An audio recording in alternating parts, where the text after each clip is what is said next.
Well, hello there, listeners. I'm Lazarus Black, here with another update on what's been going on with this podcast thing. See, the Rogue Valley Roleplayers are now an affiliate of BattleBards, an online resource of sound effects, tension tracks, and all sorts of audio goodies to use in your own games and shows.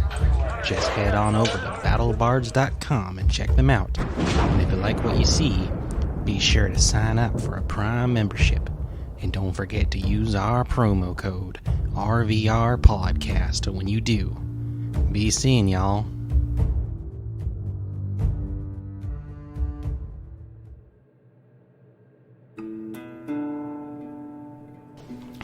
Hello and welcome everyone to the Rogue Valley Roleplayers. My name is Ben. I'm here with Austin, Ed, Rosemary, and Nick. We are here to play Valley of Famine, a Deadlands Reloaded actual play. And, once again, my name is Ben.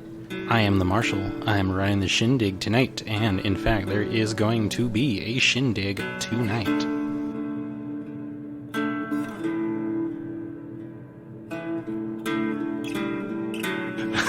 This is Austin, playing Wynon Beardslay, who, interesting background fact, may actually be the Creeper, who is also disguised inside as Old Man Jenkins.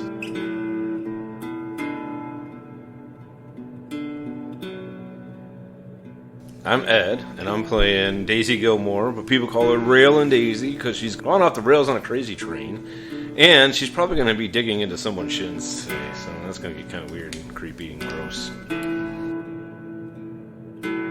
My name is Rosemary, and I play ex-deputy Rachel Jane Kennedy, and she's also an ex-hexslinger. I am Nick S. I am playing Haru Matsuhara.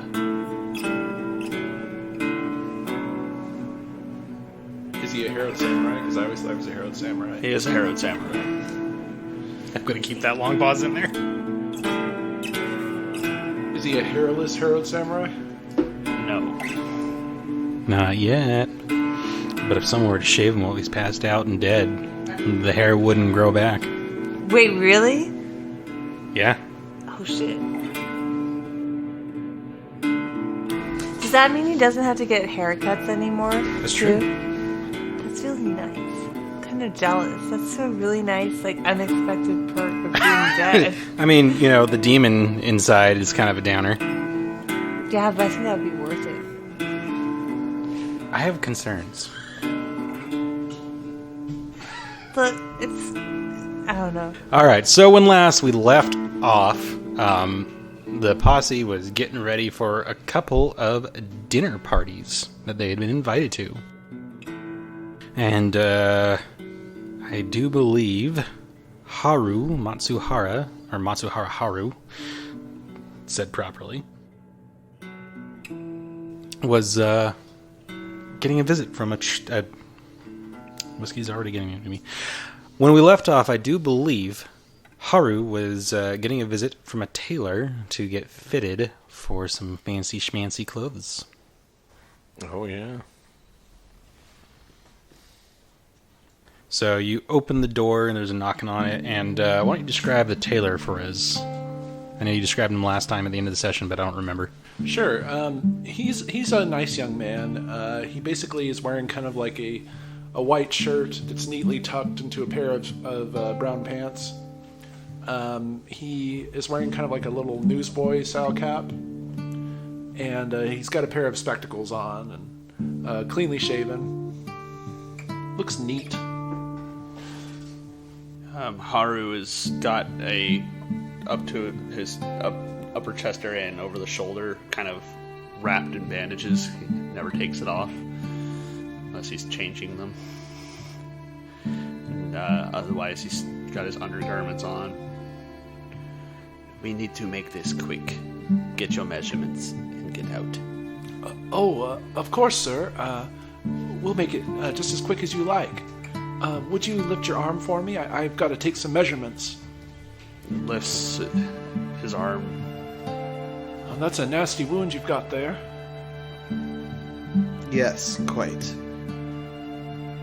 Never fully heals. It never heals. That's interesting. Term of phrase. I mean, it hurts still. You know, I gotta wonder, this is a weird question, but, my life's not very exciting, so that's why I'm asking, I guess. Was the wound worth it? Did you do something with that wound? Yes. I protected the woman I love. The woman you love. Oh, that's beautiful. Lift your other arm, please. Got to make sure you're not longer one way than the other. Lifts the other arm up. Yeah, a little bit higher. Lifts it up like so it's parallel with his shoulder and says, "That's fine enough." That's not hurting you, is it? I know you've got this big wound there. Just a little stiff in the joints. Okay. Yeah, it looks like you're about even. Some people, you'd be surprised, like they've got arms that are almost like inches longer than the other. It's kind of crazy. I can only imagine. Okay, now I know this part's always awkward, but I got to get down and measure your inseam. That's like this part down here. I am aware. I have had clothes made for me before. He stands, spreads his legs out. All right, inseam. Okay, I start down here at the ankle. I kind of go up there. Yep, right about there. All right, let me write this down. He turns around and jots some notes. All right, other leg. Yep, okay, about the same. A little bit longer here. Did you know your left leg's a little bit longer than your right leg? It's kind of funny, huh? No, I was not aware.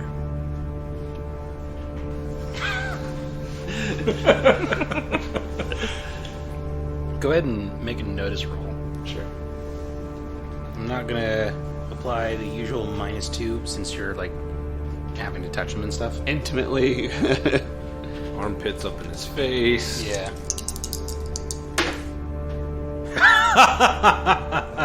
Do you want to spend a Benny? I don't think so. We're gonna keep some things secret. Okay. Seems like a guy. So, why do you love this woman? Do you mind if I ask? Like, what makes people fall in love? I've never really been in love yet. That is hard to answer. She is diligent, strong-willed. She knows how to persevere. She makes the darkness go away in only a way that she knows how. And that's why you love her? That's some of the reasons. And it's really touching, Haru, but I'm a he, not a she. Oh, sorry, you're rolling your eyes. I guess I can tell you're kind of getting tired of me. A thought came to mind. Never you mind. Well, I think I'm almost done. I just got to measure your waist and your shoulders. So, don't suck in your gut or anything. I got to get the tape measure around here and just make sure I got it right. Haru, in a quite puzzled expression, looks down at his gut, who's even in life was super toned up. It's like, okay, I won't suck in my gut. No, life with Lazarus is giving you a beer gut. No. That's where he resides. That's where the heart is, isn't it? And is your gut wrapped up? Yeah, it's wrapped up. Okay, so I wouldn't be touching any skin there. No. All right. Yeah, he wraps the tape measure around, takes it from a couple different angles. Man, you're pretty fit. Like, are you some kind of soldier? I guess that's how you got the wound, right? I have served as a soldier. We will leave it as a soldier, both in my homeland and here. Oh, what's your homeland? I am from Japan. What's Japan like? That is also hard to put into words. Do you think you love Japan like you love this woman you were telling me about? I love them the same, yet differently. How's it different? One is here, the other is there. Do you think you'll have to choose one day? Haru kind of gets a pained thought. No, my choice is easy. Doesn't sound like an easy choice to me, but I'm glad you got it figured out, because, boy, I think I'd be puzzled on that for a while. It is difficult, yes. But circumstances being what they are, I have made a choice.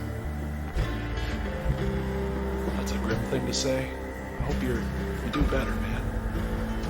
Life is difficult. Grow up and learn a few things about life, and you'll understand how choices can be easier than you think. Well, I guess I better finish you up. Hold your arms down straight if you would. I'll get your shoulders. Okay. Real simple.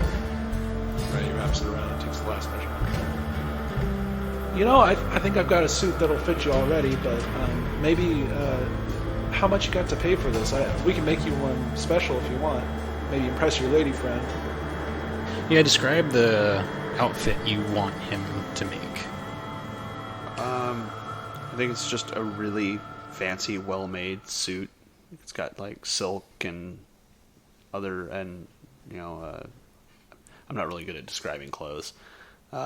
Silver buttons and cufflinks, and just really, really well-made. Kind of nothing. It's not that it has a lot of embellishment, but it's got the right amount in the right places. Nice tie. Simple patterns. Okay. And Haru receives 2 outfits. The one that you've just described, and an additional one that, oddly enough, is the exact same measurements, but this one is made of pure silk.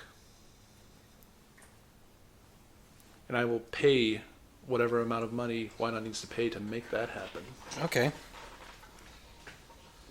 Yeah, Rachel, are you getting fancy clothes made? Yeah. Although, I don't know if is there time to get them made before the dinner? She probably just went into town and went shopping. It's the city of gloom, Salt Lake City. It's entirely possible. Oh, okay. Then yeah, she would have fancy clothes made. Well, you know what I'm going to ask next. What do they look like? Oh... For the dinner? Is it Which the dinner? The inventor's dinner, right? Is different from the party. You got 2 parties that you're going to. Okay. Osiris Cordova has invited primarily Daisy, but the 2 of you got invited by extension at Daisy's request to have a meal with them at their house, their manor, and then the next night.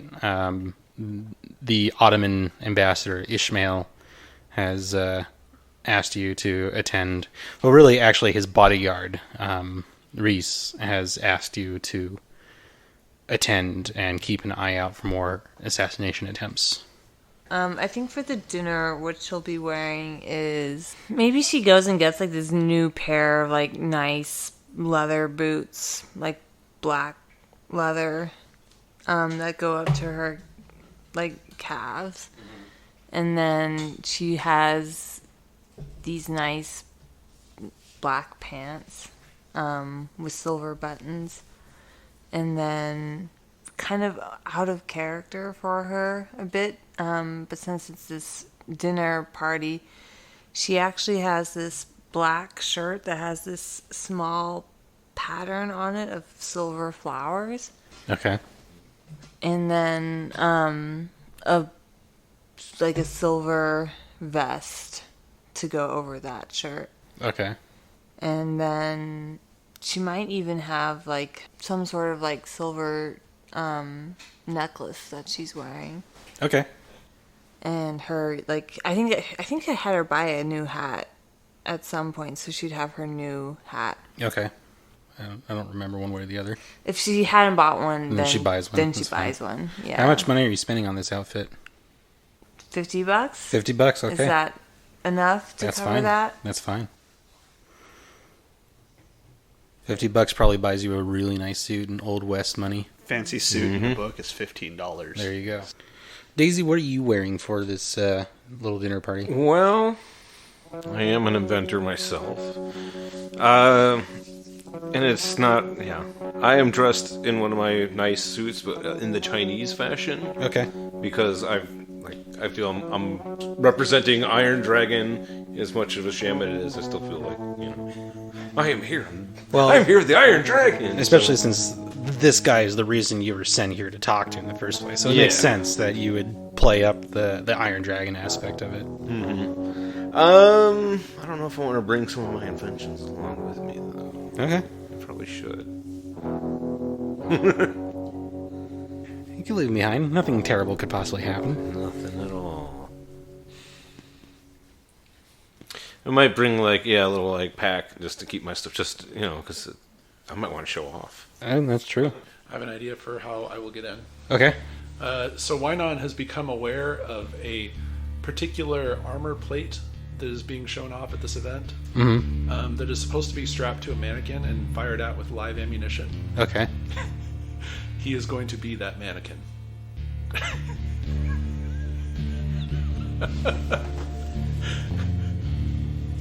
He's going to replace the mannequin with his body and then play the part of a mannequin in order to sneak in. Okay. And take a shot. Okay. I thought I was the only one who couldn't remain stiff for a long period of time. Oh yeah. We'll find out. Now there's going to be a whole lot more people at this party than I was expecting. But, okay. What equipment are you all bringing to this dinner party? Are guns allowed? Actually, that's something I goofed from the very get-go when you showed up in Salt Lake City. Firearms are not permitted to be carried. You either have to conceal them on your person or leave them at your lodgings. I think to stay consistent with the narrative thus far, your characters as members of the Ottoman Empire's entourage probably have a special disposition to carry your weapons since you're there as security. But definitely the law in Salt Lake is giving you some side eye. I think Wynon is going to smuggle in a derringer, and other than that, he's going to be relying on his quick wits and his fists. Okay. I think you could easily sneak a derringer around. That's no problem. I definitely have my derringer on me. Okay. Can I purchase a holster that's like the one that you wear on your shoulders? Yes. I think you can find it easily enough. Maybe with someone in the Ottoman embassy. With that connection there, I think you could probably easily get one without drawing too much unwanted attention. The issue comes to my swords, because I want to bring them, but they're threatening no matter what. Yeah, and they don't, people in this country don't know your customs, so... Yeah. So they will stay in my room. I will rely on my fists if I have to. Okay. I mean, I do have a D10 strength, so I can hit really hard. That is true. Alrighty. So, is there... I'm actually going to leave the railgun behind because if I'm investigating people who are, using this design, this might be a little bit too obvious. Yeah. But I might have a little sack that has the stuff that I use to power my gloves. And Okay. You bring a large purse. Yeah. Clutches. Clutches. Is anyone doing anything else before the party? You're trying to sneak in to pose as the double, or the mannequin. Give me a stealth check. Actually, before you do that, let me look up something. I think we're going to do, because it was unexpected, we're going to do a dramatic task. Bum, bum, bum. Bum, bum, bum. So, yeah, why not you hear about this event somehow, using your contacts, your network? That... Actually, I can tell you how I heard it. Another operative named Stream told me. Okay. Did you have him, shadowing the rest of these characters that you've taken an interest in? Yeah, she's actually her cover is a laundry lady. Okay. So at some point, she was doing laundry for someone who was invited to this event. Okay. And she has a listening device from the agency that lets her put it up against a wall and basically hear a conversation on the other side. Mm-hmm. That's how she found out about it. Okay. I think you can easily learn that this estate doesn't hire anyone from Junkyard or from within Salt Lake City. They're located on the outskirts of the city, so that way they're not totally bound and beholden by Mormon law. But the only people that are ever seen leaving would be Osiris Cordova and Elysian Cordova. None of the other staff ever leave. Deliveries are taken at the gateway, at a delivery gate for it. But whoever does the delivery isn't permitted inside. Servants come out and take charge of what's delivered and go inside.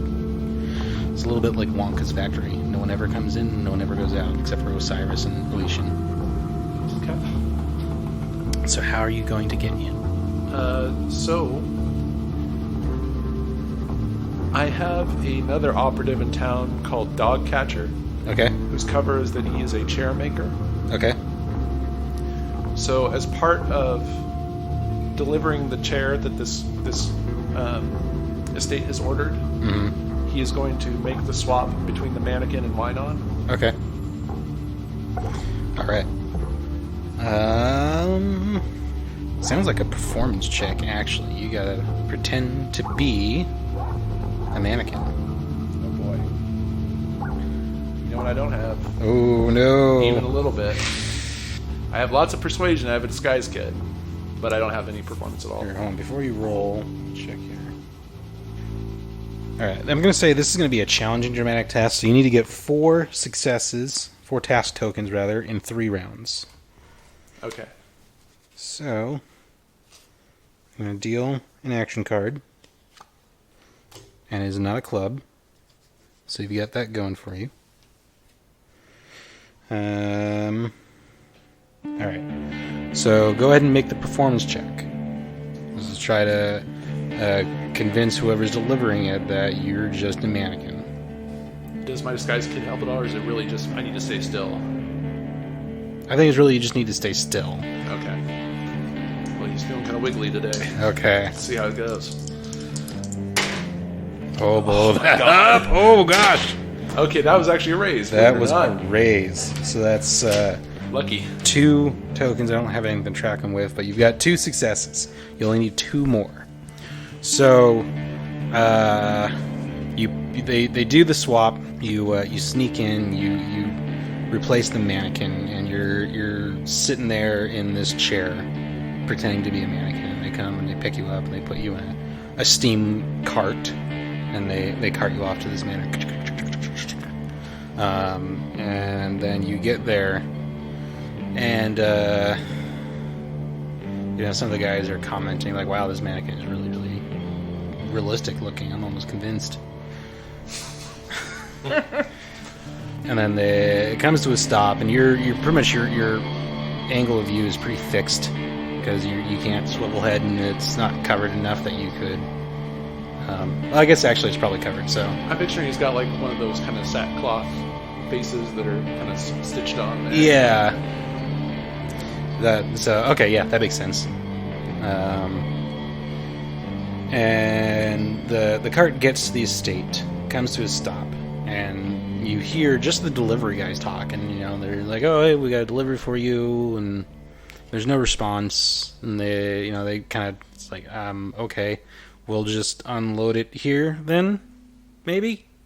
There's no response. Okay, we'll just unload it here since you're not saying anything. And they unload. They come over and they pick you up in the chair and they set you down. And then you hear them get in their cart and leave. Sounds more like it's crawling, but it's supposed to be an engine noise. And then these silent figures come up and kind of pick up the chair with you in it, and they haul you inside. I think I'm going to make you do another performance check. Oh God. I'm not going to make this one. I don't feel it. I feel it in my bones. It's going to be double ones. Oh God, I'm getting so fucking lucky today. That was another raise. You did it. You're in. That's not a raise? It's not a raise. Oh, that's right. -2. Untrained. Yeah. So it's a success. Oh, I was supposed to get a card. Oh no. It's complications. So it's actually at another -2. So it's at a -4. Yeah. Okay. But you got an 8, so that's still a simple, right? It's a simple. All right. So something went wrong. So you managed to recover, so you got a simple success. You're at 3 successes. But what went wrong? What almost went wrong?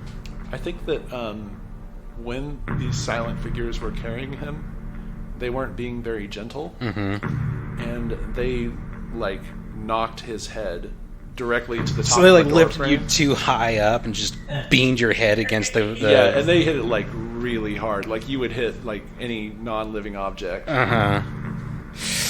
Ooh. I'll give you a Benny if you'd want to voluntarily take a level of fatigue for this. Yeah. I don't think it's bad enough for a wound. But yeah.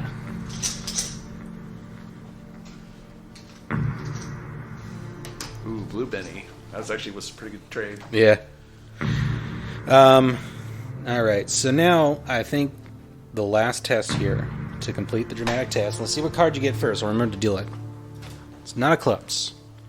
So I want a vigor check. Because you gotta wait here now and pose as a mannequin for a while. At least 4 hours. You're probably gonna have to pee. Yeah. Yeah. I hope he's gone before he started doing all this. Don't drink like a bunch of Sangre Blue or whatever and then go try to do this. See how you roll. Alright, so that would not make it. -1. Yeah, okay. There you got it. Alright. You're in. You're there. You're fine. I mean... Until they launch you. It's hell. My head hurts and I have to pee. Yeah. And I'm getting stiff. And probably thirsty. thirsty. And no end of hungry. Just wait till drunk Daisy wants to try this thing out and it just starts aiming for the head. Oh no. He's got no protection there. What does the mannequin look like? So have you ever seen like one of those old style dress mannequins from like the early 1900s where you would put like a dress on it and it's kind of made of this weird kind of burlappy sackcloth material that kind of shapes around it? It looks a lot like that. You know, maybe that's something where your disguise kit is coming in is you have like an 1885 version of a morph suit that looks like it's that burlappy material. Yeah, the original purpose of it was to be like undersea wet gear or something. Oh, that'd be itchy. Oh yeah, it's probably uncomfortable and hot as hell. It's as uncomfortable as Wynon makes other people.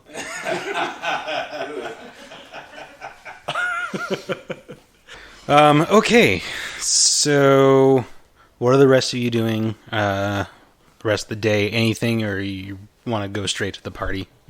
Rachel would be, I think, getting her clothes and then probably staying around the hotel. Okay, at the embassy, rather. Yeah. In fact, she wants to check in with Malcolm to see if the doctor's been up to anything. Okay, you're heading back from to the embassy from getting your clothes. You've got them in like a nice satchel bag or something, wrapped in paper, and you're just walking in through like the front door of the embassy when you feel a hand like tap you on the shoulder and then kind of like tug you towards a corner. I'll kind of turn in that direction. Do I see who's tugging me? You see Malcolm. Oh, okay, yeah. He goes to hold up a finger and then realizes he doesn't have a shushing finger anymore. Flipping the bird. Accidentally. I think He does his middle finger and his ring finger, so he's not totally flipping the bird. It's awkward, and he finally just like glares. Come on. All right. And she'll follow him. Is there like a potted plant nearby that we can duck behind? Yes. Yes, there is. Yeah, we'll do that. And Malcolm says, "Okay." And I'm not going to whisper because it would be bad for Pod, but he's whispering. Okay. So I hid outside your doctor friend's room for a couple of hours. Yeah? He stayed there and ranted for a good 15 minutes. And then about 45 minutes after you left, he left his room. Did you follow him? Yeah, I followed him. Good job. This is what you asked me to do. I'm not 100% sure why, but he left the embassy. Where'd he go? He went to Junkyard. Junkyard? Yeah. It was a little rough following him, but he went to some... he goes to do the quotation marks, and then again it's like, oh god damn it. It's like, do you know how hard it is not having index fingers? Can you get like robot fingers here, Malcolm? I feel like that's the thing you could get here. Well, I could, but Smith and Robards only does necessary augmentation surgeries. What do you mean that's necessary? You're missing your fingers. According to them, I can get by. Bullshit. I mean, there are other options, but they sound shady as fuck. And I'd rather not go in to get my fingers replaced and come out missing more. Fair enough. Anyway, so he went to one of them saloons in Junkyard. You know, the not saloons, but it's a saloon. Right. Like where I found you. Right. Drinking You went to a cheap saloon. swill. What's going on with that anyway? Not important right now. It's a little important, but maybe I'm not the one to have that conversation with you. Anyway, he went to a saloon. Went to a back room. I wasn't able to get close, but he definitely met with someone. Did you get a glimpse of who? Oh, I didn't get a glimpse of who. I told you I couldn't get close. How long was this meeting? About an hour. What did he do afterwards? Went to a couple of other stores in Junkyard and then in Salt Lake proper. Bought a couple of things. Nothing sketchy. At least nothing on his own that's sketchy. I couldn't tell you. And then he went back to his rooms and he's been there since. He met with someone. You couldn't get close. No idea what that was all about. No. I tried. Believe me, I tried. Well, that is suspicious. No, that's perfectly normal. Of course it's fucking suspicious. I'm thinking things through here, Malcolm, okay? Alright, I'm sorry. Well, you and I can't both keep watching him day and night. I'm going to talk to the others. Let them know what's going on. Okay. We can't talk to the ambassador yet. I mean, meeting with someone is suspicious, but it's not suspicious enough. He could explain it aside easily. What about Reese? Seems like he already suspects the doctor. Yeah, he seems like a reasonable sort. Maybe I'll talk to him. Alright. I'm gonna get some shut-eye. Thanks, Malcolm. Yeah. Yeah, and Malcolm kind of checks to make sure no one's looking and then nonchalantly walks away from the potted plant. I'll do the same thing like a couple seconds later. Okay. Like in the opposite direction. Alright. You do that. Who you go to I first? think I'm going to go track down my LI. Love interest. Alright, yeah. You find Haru. He's probably trying on... which suit are you trying on? The one you ordered or the silk one? The one I ordered. Okay. I'm gonna save the silk one for the fancier shindig. Okay. I've got shirt on, pants are on already, and I'm just kind of feeling it out and moving my shoulders. And It's probably a little tight. Unless, do you want to make some sort of roll? Does Wynon know anything about tailoring? What would that be? Common knowledge. Yeah, I mean, he probably knows something about it. Okay. That's his cover. He's a tailor. Yeah. Well, a tailor's apprentice. Is he a simple tailor? He's a simple tailor's apprentice. Nice. You know what I'm referencing. Of course I know what you're referencing. I don't know what you're referencing, but yes, absolutely. I don't know either. That's a 6. It's a perfect fit. I mean, maybe it's not perfect. It's not a raise. But It's it's well enough. It's adequate. It's, I mean, I don't expect that I'm going to be having to climb any rooftops or do any jumping, but for moving around in a party, it will do. yeah. So that's what I'm doing. I wish there was a way that, like, Rachel could watch you, like, doing the whole, like, adjustment, like, looking in the mirror thing without you being aware of her, but I can't, your door wouldn't be open. Roll stealth check. Okay, I'll try that. See if your door's unlocked, maybe after the tailor left. Oh. 6? You want to make a notice roll against her? I got a 4. All right. Yep. You get up there and you go to knock, and then you kind of you think better of it, and you gently turn the handle. It's like maybe she does that whole thing like where you tap on the door as you open it, but like she tapped too softly, so it's like you don't hear her as she comes into the room. And she's like watching you. And then she'll say from behind you, "That looks very nice." And of course, you're having trouble fitting it because you're looking at the reflection. Instead of seeing yourself, you see Lazarus wearing the suit. Of course. Well, how do I look? Like $100. Well, all right. You don't look so bad yourself. You need to adjust your tie ever so slightly. Nope, too much. Yep, too much the other way. This way? Here, let me help. Haru turned to her. And Yeah, let Rachel her will help. adjust his tie. Okay, yeah. Yeah. You adjust his tie. I mean, I don't need to roll for that, do I? I don't think so, Oh, no. okay. Rachel knows how to tie a tie, actually. She does it surprisingly very well. This looks very nice. You always look nice, Rachel. Thanks. That was good. A little awkward. That was good. There's always going to be a little bit of that. Yeah, now that's not my fault this time. You're just garbage with women.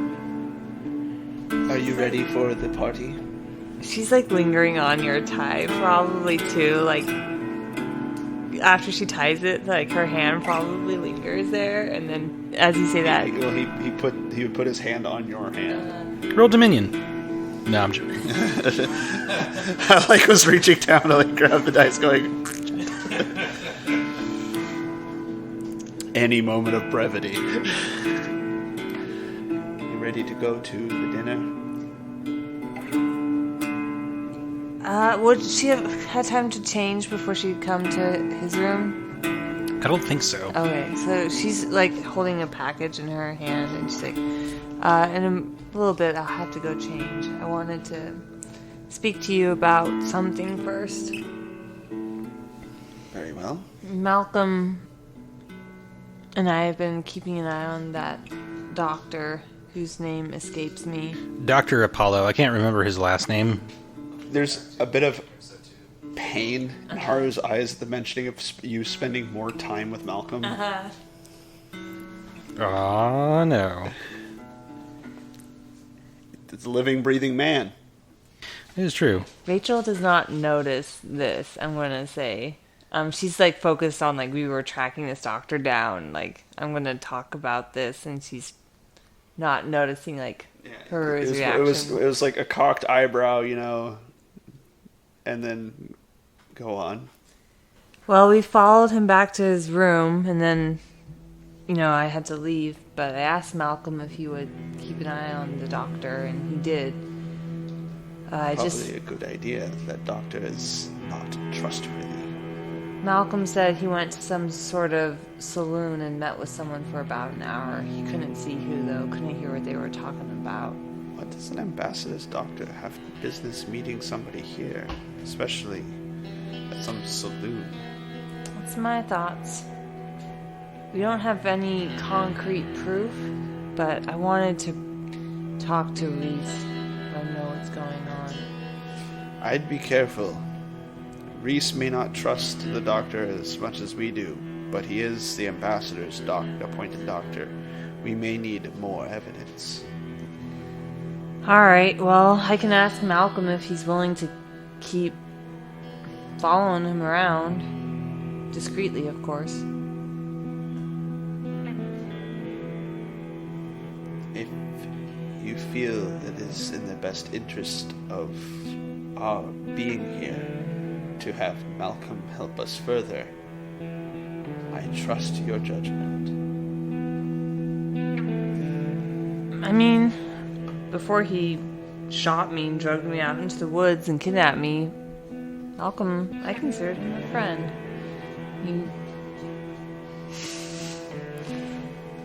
I don't know how, I guess I'm just soft-hearted. I kind of want to... You are strong. Never forget how strong you are. Malcolm has done wrong, but he is doing right lately.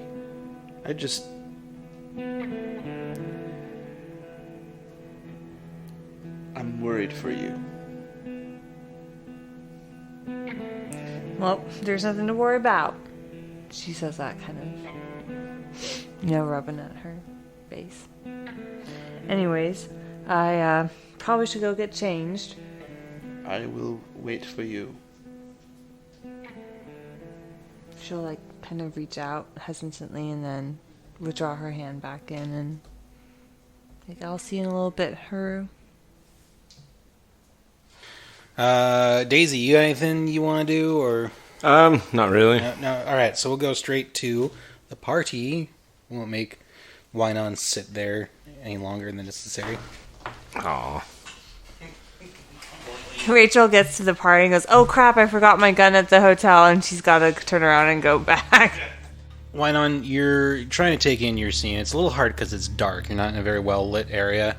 It's kind of curtained off, but from what you can gather, the manor is mostly made of stone.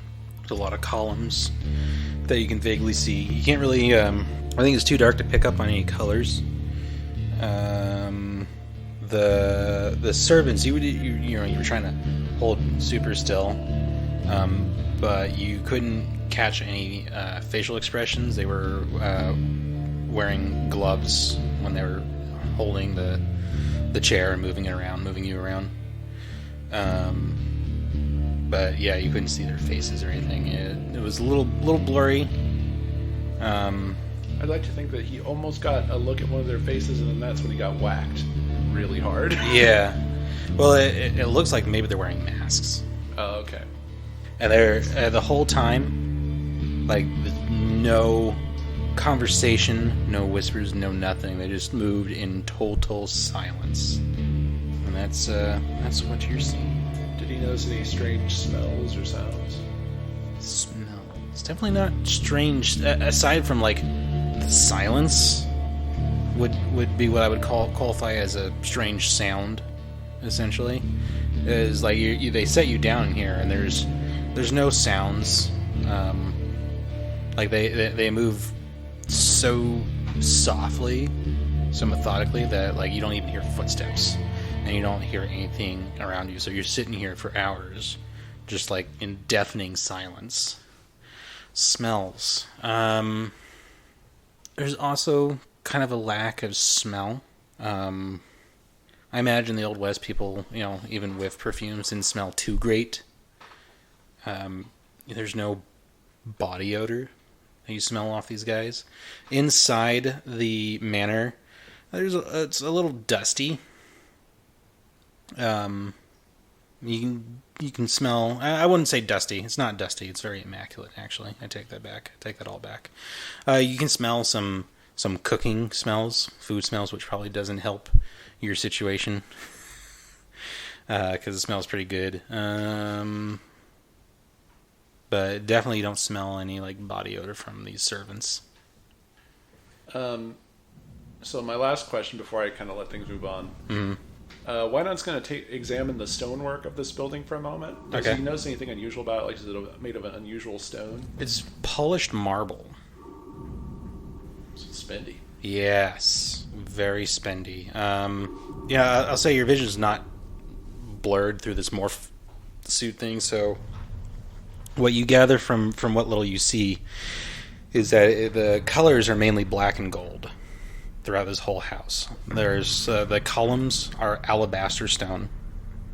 The floor is this polished black marble with veins of gold filled in. Throughout the house, there's a heavy Egyptian theme going on here.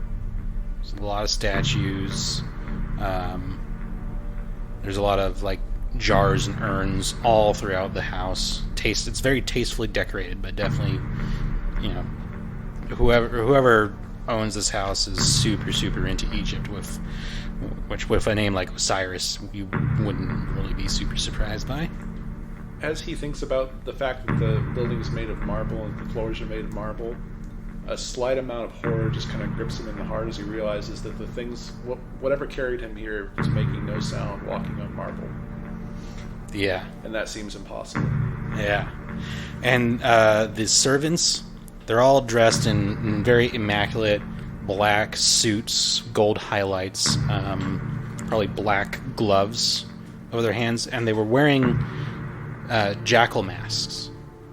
And there's no skin showing on any of them. They were very, I don't know how to describe it, but they're, everything was tucked into a place, high collared, absolutely no skin showing. And the I don't think you saw good enough past that, so I'm not going to continue. So yeah, but yeah, these things, this is marble floors and no footsteps, no foot sounds. All right, and then how are you showing up to this house? The three of you, this party. Are you just taking your horses and call for a carriage? We show up real. Yeah. Yeah, did they not send a carriage for us? You would think. Sure, they send a carriage for you. Well, all right. Yeah, I would take their carriage. Nice, free carriage ride. Good thinking. I mean, they invited us to dinner. It's kind of the polite thing to do. The guy who shows up, it looks like, it's not like their carriage. They don't own it. It's just like a cabbie from around, but like a upscale cabbie. So yeah, he shows up. Evening, here to take you to the Cordova Manor. That's us. Actually, his voice is probably a little bit muffled because he's speaking through a vapor mask. So. Yes. Shall we get on? Ladies. Yeah. Lead the way. Haru would open the door for them if we didn't have, somebody open the door for us. Yeah, no one's opening the door. He's just sitting on top of the carriage. Opens the door for the two of She'll you. do that whole thing like where she uses your hand to assist her into the carriage. Just nods his head, kind of admires the view as you get up. Because I'm dead, I can still look. Lazarus dope slaps you. And you climb into the carriage. You probably see Lazarus sitting across from you, lounging. He's, all dead and burnt and nasty, but he's still got like that reflection of the suit you're wearing. Is Rachel sitting next to him? Yes, totally. So you're sitting next to Lazarus, like a carriage. Daisy, Haru, Lazarus, Rachel. Yeah. Yeah. Okay. I think Lazarus leans back and stretches his feet out, so he's just resting his boots on your lap. I kind of also imagine Lazarus doing Yeah, the whole reach, put on. Yeah. Oddly enough, no. Oh, interesting. Okay. He's definitely giving you a look like, heh, heh, heh, heh. I think Haru would want to go move his boots off his lap, but he knows it wouldn't do any good because the moment he moved them, they'd be right back. Yep. So he's just like, I have been resigned to being a footstool. A footstool? My shadow. He's using me as a footrest. Huh? And then and then the carriage starts moving. I wish I could understand what that man was saying. He said we'll be there soon. Glad you can understand. And yeah, you arrive at the Cordova Manor on the outskirts of town. Way on the outskirts of town. And you step out of the carriage, and you see it's a walled manor. And the outside security is no joke. There's barbed wire fences. There's a tasteful stone exterior wall with barbed wire and concertina around the top of it. You don't see any automatons patrolling around. You don't see any armed guards. You just see one figure standing on the manor side of the wall at the gate, dressed like I previously described, all in black and gold with this jackal mask. And there's like maybe 3 other carriages that roll up, and a couple of other people get out and come walking in and kind of nod to the servant standing there. And then the servant kind of just like silently gestures its arm out for them, and they go walking on into the manor. Let us move on. Haru lifts his elbow. Yeah, she'll link her arm into his elbow, but she'll also turn to Daisy and to say, remember, Daisy, these people might have your father. Yep. When you walk up to the front gate, and the figure just looks at you, and the mask is, it's definitely a mask, but it's very well made, very realistic. There's like, it's stylized, so it's very clearly not like an animal mask or face. I mean, it's an animal mask, but it's not like made of animal. It's clearly made of probably gold and jet or something else. But like, it's very well carved in a way that you would expect to see on a statue. And there doesn't appear to be like any eye holes either, so not sure what's going on there. Daisy, we are your +2, I suppose the term would be. Yes. I looked at the thing like, I'm Daisy Gilmore with the Iron Dragons. It just stares at you for a long, awkward moment, and then turns its gaze towards Haru and Rachel. We're with her. These people Rachel's are with me. just staring at this thing. It looks slowly back at you, Daisy, and then it silently gestures its arm towards the door, towards the house. Well, let's go. Rachel will tip her hat at the servant as you walk by. It does not react. It kind of passively stares at you. It's so creepy. I'm imagining things with completely Daisy. faceless masks like that. I mean, Was faces. that a automaton? I don't know.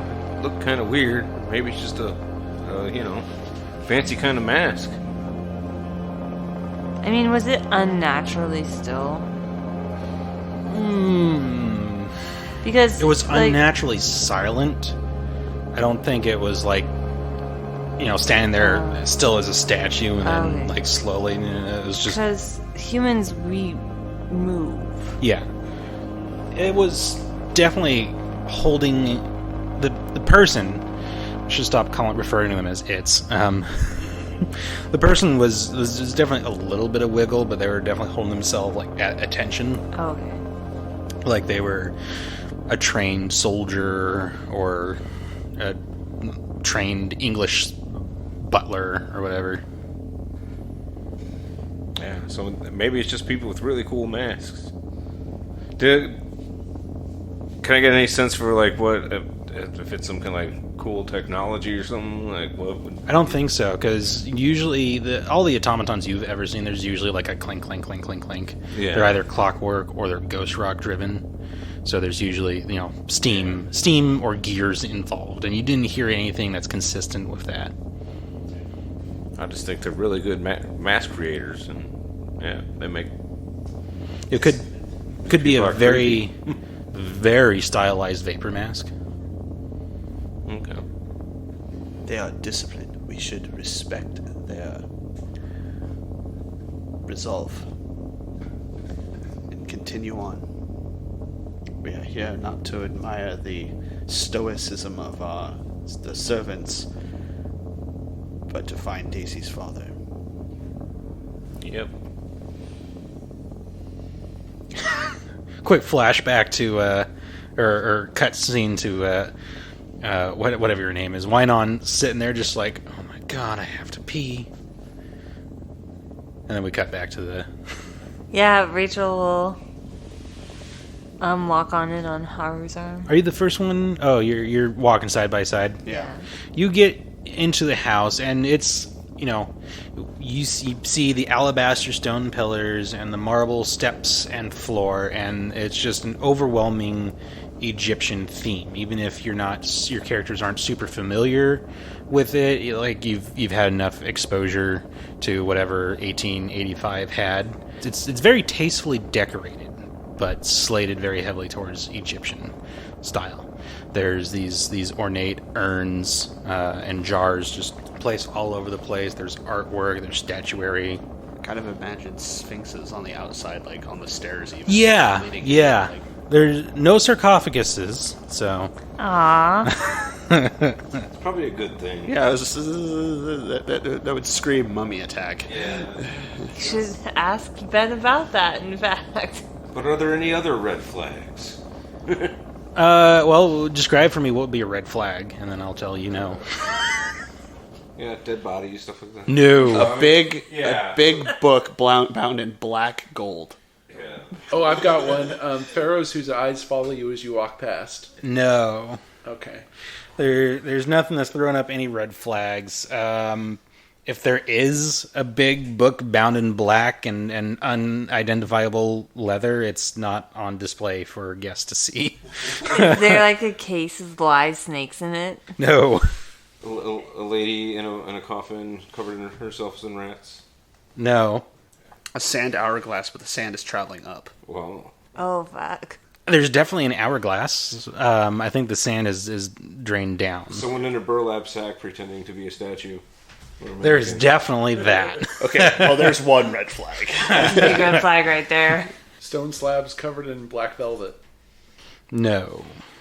Any, like, stone slabs with daggers on them? No. Or stone tables? No stone table. Stone slabs. I can't, Yeah. I can't promise the stone table. Okay. Maybe some stone tables. Okay. Do they have daggers on them? No, they don't. Alright. What about like kitchen knives because it's dinner? Those are kept in the kitchen. Are there any Yeah, I mean, like appetizers? Oh, yeah. There's like normal looking eating utensils, but like you walking in, you don't necessarily see like the dining room. You're just in like the foyer. Are there people in the jackal mask serving like hors d'oeuvres walking around? There are actually. Awesome. There's excluding yourselves. There's maybe half a dozen people in here, all very finely dressed. They're mingling, and yeah, these jackal masked servants are silently making their way through with glasses of something. It looks like wine. Is it alcohol? Because Rachel is definitely grabbing a glass. and Are it's you grabbing a alcohol. glass? You don't Yeah. know. She will grab a glass and It's kind of. it's kind of, it looks like a carbonated, bubbly sort of thing. She'll grab a glass and take a sip. It's wine, champagne. It's definitely alcohol. Yeah. Grab some champagne. I'll toast Rachel and Haru. Like, look at us, we're fancy. We're country bumpkins and we're fancy as hell. And yeah, these masked figures are just silently moving through the small crowd, and trays of drinks or hors d'oeuvres. These just little things that they would have served in the 1880s. What specifically?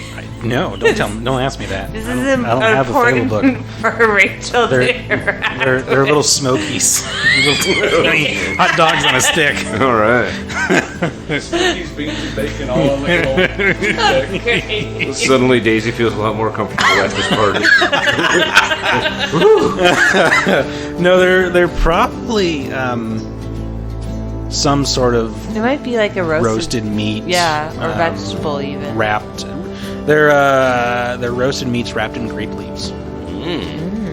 Rachel's not having those. She's just drinking. Just drinking. All right. Yeah. You do you shoot like that first glass of I think champagne? she does. In All right. fact. You shoot it, and you swallow. You enjoy the feel of the alcohol. You've been craving this probably for a while, even though it probably wasn't that long ago that you were drinking. Yeah.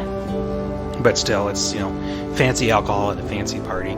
You lower that glass. You look back up, and standing like at there's like this flight of stairs that leads up to like another section of the house, and standing at the top of the stairs is another servant, dressed all in black, with the gold highlights and stuff. But its mask is that of a bull. What's he doing? It's looking right at you. At me? Yes. And Rachel kind of do that thing where she's like looking over her shoulder, where you think someone's looking at you, but maybe they're just looking at someone behind you. it does this entirely too familiar head tilt, and then it turns and it walks further into the house. Rachel's gonna grab a glass of champagne without even looking and go, son of a bitch, and drain that one too. Yeah, definitely. You say that, and some people shoot you looks like, what? Are you okay? Did you see that servant at the top of the stairs? No, I was more of trying to take in the rest of the people here. But that bullheaded one? Yeah, did you see him, Daisy? I caught a glimpse. I think it's our old friend, the Wendigo. Huh? How? He looked at me the same way. Didn't we kill him? I thought we did, but I don't know. He was standing right there at the stairs. Yes. That was some, like, bullheaded man, though. We will keep an eye out for this bull-headed man. Look, I'm saying I think there's trouble here. More trouble. I won't argue that. Did I see where the servant walked off, or is he still there? No, he walked off Which way did he go? further into the house. And that moment, from probably another more centralized hallway, you see Elysian Cordova come walking in. And who wants to describe what Elysian is wearing? So she's wearing like a tasteful version of what you would picture Cleopatra to be wearing. Okay. It covers all the skin that it needs to cover, but there's something about it that just seems ancient. Just the way that the dress drapes and the cut of it just doesn't match with modern times.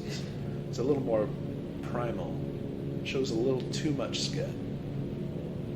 She also has, I think, gold jewelry on. Okay. To go with her golden hair.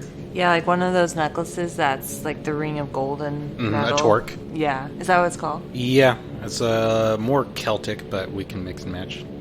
And golden bracelets. Okay. Maybe it's got an ankh hanging from it. Yes, it does. Totally.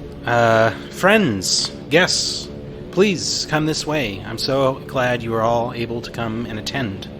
My father will be down shortly. He is slightly indisposed at the moment, but I assure you, he will be here for the dinner and the presentation. Please come this way to the dining hall. And she leads everyone to the dining hall. And I'm not going to waste too much time describing the other guests. They all look like they're scientists of some sort. Actually, they all look like they're new scientists of some sort. They've got that vibe about them, if not necessarily the dress. Maybe there's one guy who showed up wearing like the stereotypical white lab coat and goggles and just like, yeah, I forgot that this thing was happening until like 5 minutes before I was supposed to come. That, I mean, seems pretty typical. That's understandable, Mr. Sanchez. I have a feeling that's that guy's like explanation for everywhere that he goes where he's underdressed.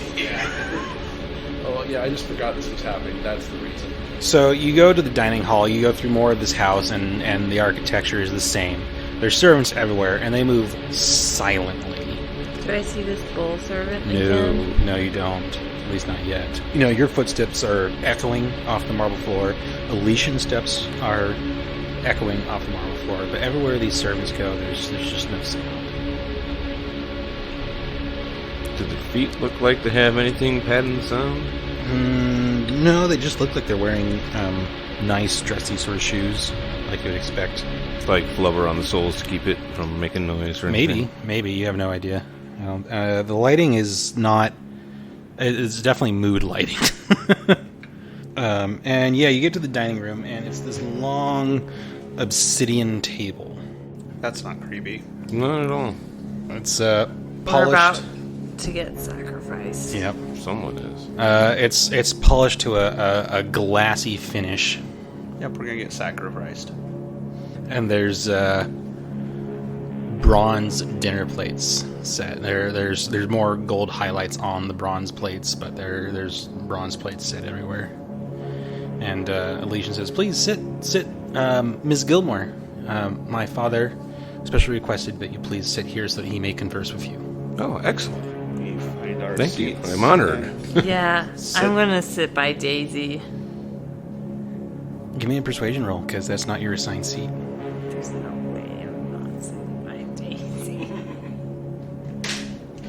Do I need to roll one? Because I'm just gonna be sitting near Rachel. Okay. 6? 6. Okay, yeah. It's almost a scene, but Elysian finally caves and says, "All right, no, I'll move someone around. It'll be okay." And you get a seat next to Daisy. Haru, unless you want to spend a penny, you are not sitting next to either of them. Haru's torn between making more of a scene or... I mean, Rachel seemed making me explain because she's been drinking champagne. So, this is like the loud, drunk guest at the party who's like Haru will actually obnoxious. sit away. That way we have more than one perspective of the rest of it. Okay. Yeah, you get seated further down next to... Describe who you're sitting next to. Mannequin. No, the mannequin hasn't... The mannequin hasn't been shown yet. There's just a placard that says Mr. Wynon Beardslay. They carry in the mannequin, and he's like, "What's going on?" You're the sacrifice. I'm sitting next to an older gentleman. Okay. He's got longish white hair, but it's kept in a nice, neat ponytail. Trimmed but long beard. And he's working on... He's an inventor who's working on an automatic typewriter. Ooh, okay. I love this guy. What does his voice sound like? I can't do a German accent to save my life, so he's not going to be German. I'll go to my other fallback accent. Hello, you look like you are from very long ways away. Da? Yes, I am originally from Japan. Da, Japan, da. Is very close to other side of Russia. Yes, just northwest. Da, never go near that area too close to Siberia. Noted. What are you doing in the desert? I am accompanying my friend in her business with the Cordova family. And Haru makes Gesture like way over them. Like, gestures over to no, Daisy. Mr. Osiris Cordova must be very interested in your friend. She gets a spot of honor, no? Yes, they are currently working on some form of business arrangement. What kind of business do you know? Not at liberty to discuss. I am working on new kind of printing press that will revolutionize the journalism industry. Will be amazing. No more handwritten notes. Or cumbersome typewriters. Weigh, 50,000 pounds. Da?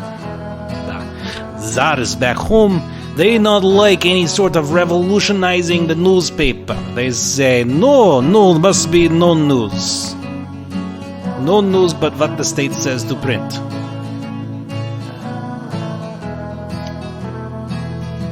Haru would be legitimately having weird thoughts about this because, Japan controlled what was allowed in the news, but he also understands freedom and rights. So he's like, So I guess that's why you are here in America? Czars and soldiers, they say, Ilya, you cannot be inventing these things or spreading the news or these pamphlets talking about Marxism or freedom. So, we are here to take you to Siberia to kill you. And I say, no, I have other invention you not know about called the smoke bomb.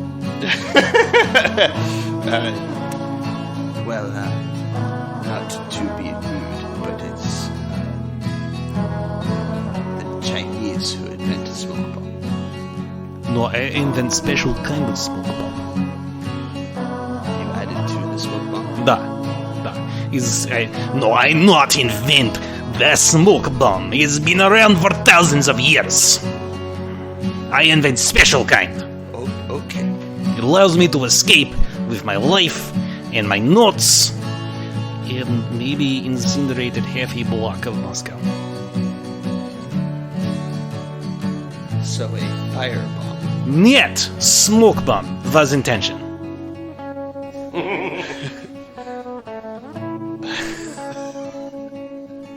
You made this guy. I know, You've got no one to blame but that's why yourself. I'm laughing so much. It's because this is like the best character ever. Everyone loves a Russian or German mad scientist. It's guaranteed. That is quite fascinating. I would love to hear more. Da? Yes. Well, I set up smoke bomb. No more secret Tsar police. I'm not sure if they were called KGB at that time. But anyway, it's gone. Whole front of house is gone. Most of the rest of neighborhood is on fire. So I grab my notes from back laboratory and I leave out the back door. And I grab some extra cash I had on hand just in case the government should decide, Ilya, we not like you anymore. We need you to go away.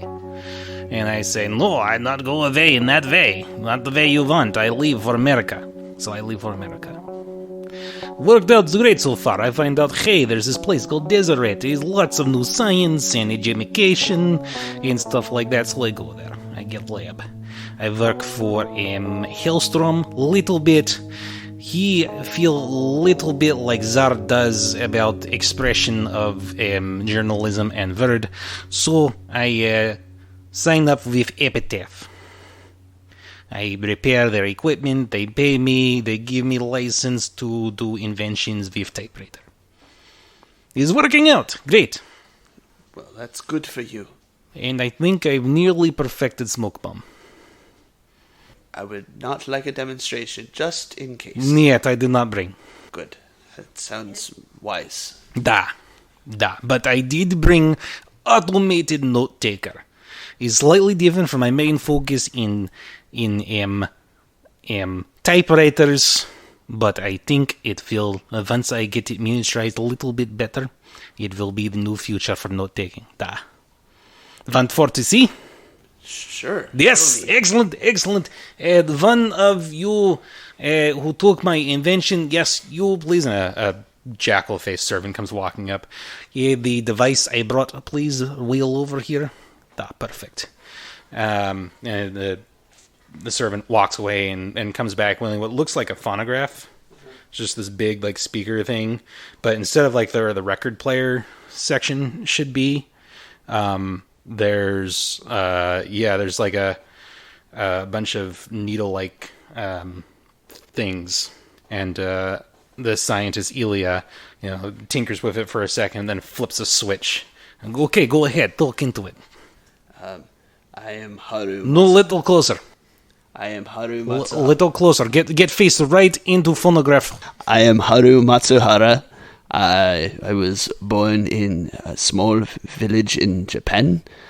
I moved to Kyoto when I was a young boy and joined Shinsengumi.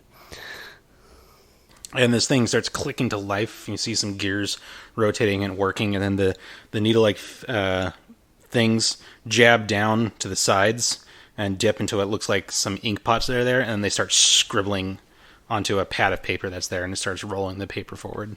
This is a fascinating invention. I call it the automated stenographer.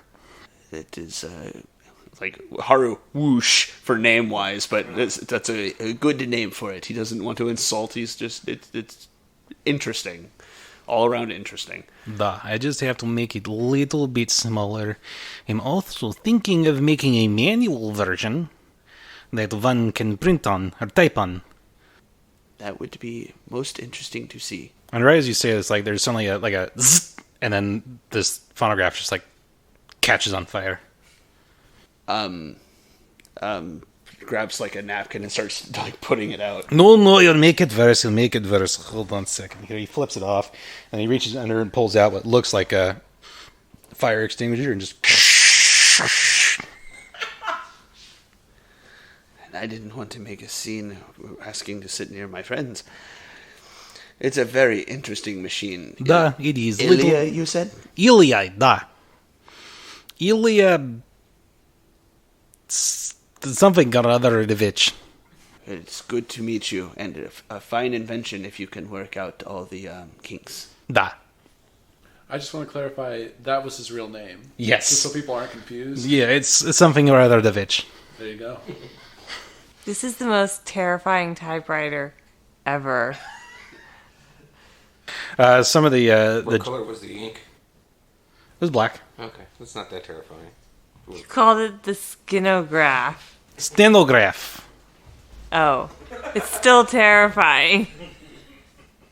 So the jackal masked servants come and they wheel it away, and dinner is served. Osiris Cordova still has not made an entrance, but the food is, and I couldn't find any good recipes, but it's all Egyptian dishes. In case I haven't laid the theme on thick enough. Wait, this is an Egyptian themed party? Yes. Oh. No. I thought you would never pick up on Giving it. you shit. I know. So it's just like all mummy brains. No. Oh. Are there little, like, sliced, what is it, like, cookies, ice, like, mummy? No. No, it's like authentic Egyptian fare, not poser fare. So yeah, it's pretty good. It all tastes great. The servant who wheels in like the main courses of food and directs all the other servants is the bull masked servant, and you all see him. Yeah, Rachel will kind of nudge Daisy and be like, that's the guy. But he seems like he's completely ignoring you at this point. He was looking at me earlier, Daisy. Do I notice anything weird about him? Nothing, nothing more weird than weird, already. Yeah. Again, they move. They're very coordinated, and there's no noise, no murmuring, nothing like that. And they just move. They set plates down, and make sure everyone's taken care of. They come by and just silently like fill drinks, pretty much as needed. And then. You don't even notice, but there's a man sitting next to you. Oh. At the head of the table. Yeah. He looks like a Spaniard of middle-aged, He's got very fine Spanish features. His hair probably used to be a very healthy, glossy black, but now you can see some gray coming through. And he's sitting there, and he's putting food on his plate, and he looks up at you, and he says in an oddly Arabic accent, rather than the Spanish you were expecting, Daisy Gilmore.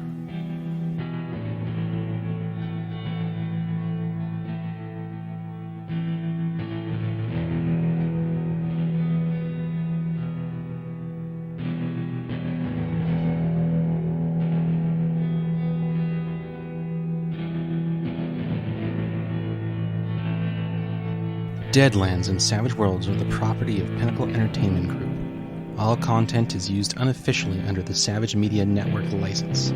Find more of their great products at peginc.com. Music is provided by the Eaglestone Collective. Sound effects are by Plate Mail Games and BattleBards.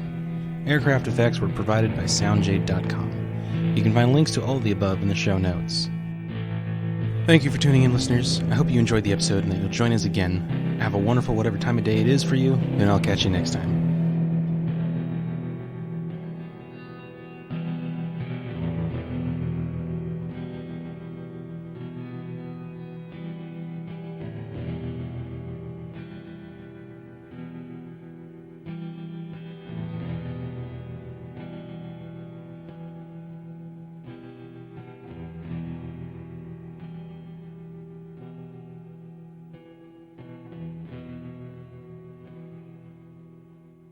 Check 1 2 1 2. Check. Peter Piper picked a pack of pickled peppers. It's the only professional here.